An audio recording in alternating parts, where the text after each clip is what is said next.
Hi, my name is Mr. Pearce and I work for the Bishop Fraser Trust. The Bishop Fraser Trust has three schools: St James's, Cannon Slade, and Bolton St Catherine's. All three schools are going to be using a program called Microsoft Teams to access any homework or work remotely if you have to go home and do work during any periods of isolation. So I'm now going to show you how to access Microsoft Teams from home. There are many ways of doing it, and I'm going to show you the way that you'll probably use when you're at home.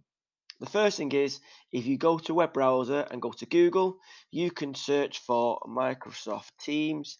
And when you do, you will find Microsoft Teams in a list of applications you can go to.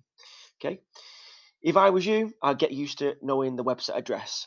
The website address is teams.microsoft.com. If you go to teams.microsoft.com, it'll ask you to sign into Microsoft Teams. Okay. Just like this. Now, you sign into Microsoft Teams by using your school email address and school password. Obviously, all three schools have a different format, so you need to use the format that works for you.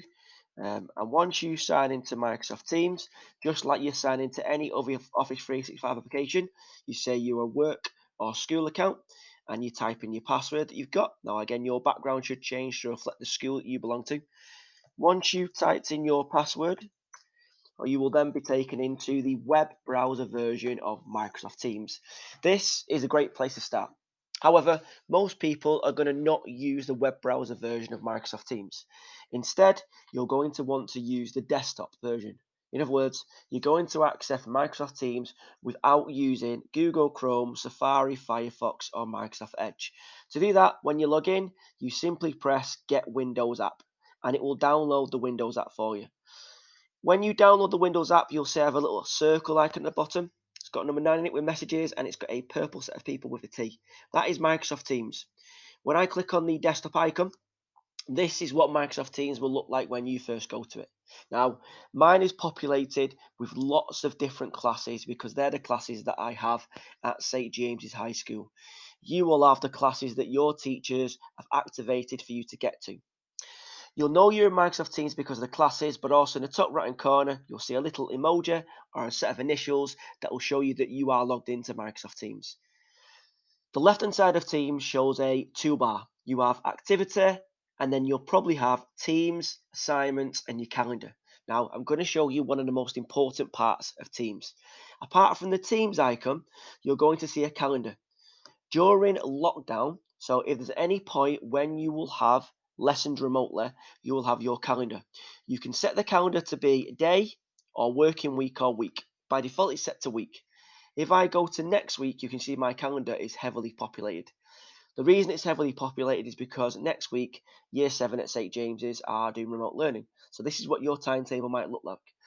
To see this a bit better then, I'm going to go to Day View and show you that next Monday, this is how it looks, all the lessons that are available for the pupils. Obviously, you'll only see a few.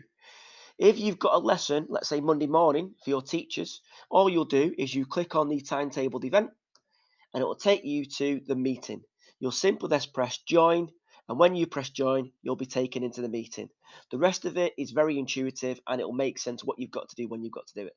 You'll also be shown some separate videos at another point that show you how to use Teams. The next part of using Teams is actually going into Teams. If you click the Teams icon, you'll be taken to the classes that you can access. Now, say you're a Year 8 pupil and you're doing computing, you'll see 8B1 computing.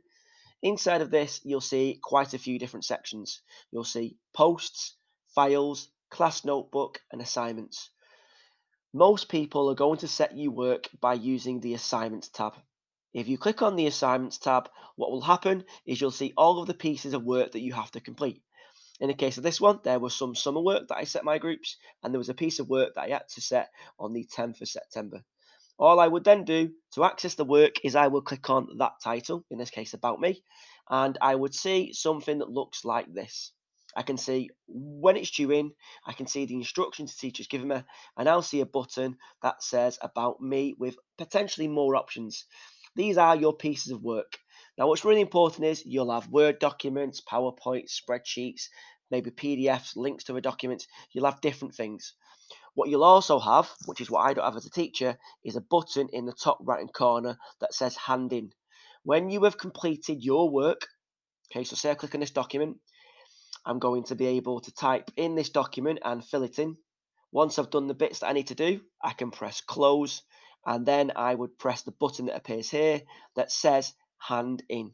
That will then tell your teacher that you've done the work. And like this, I can see which people have handed in works, and it tells me the work that's been handed in. So you've now been given a whistle-stop tour of Microsoft Teams. Don't forget again, you have Teams and you have the calendar. They're the two most important parts of Teams. Please watch this video again in your own time because the person in front of you will share it with you at some point. And if you have any questions, again, please ask and someone will gladly help you.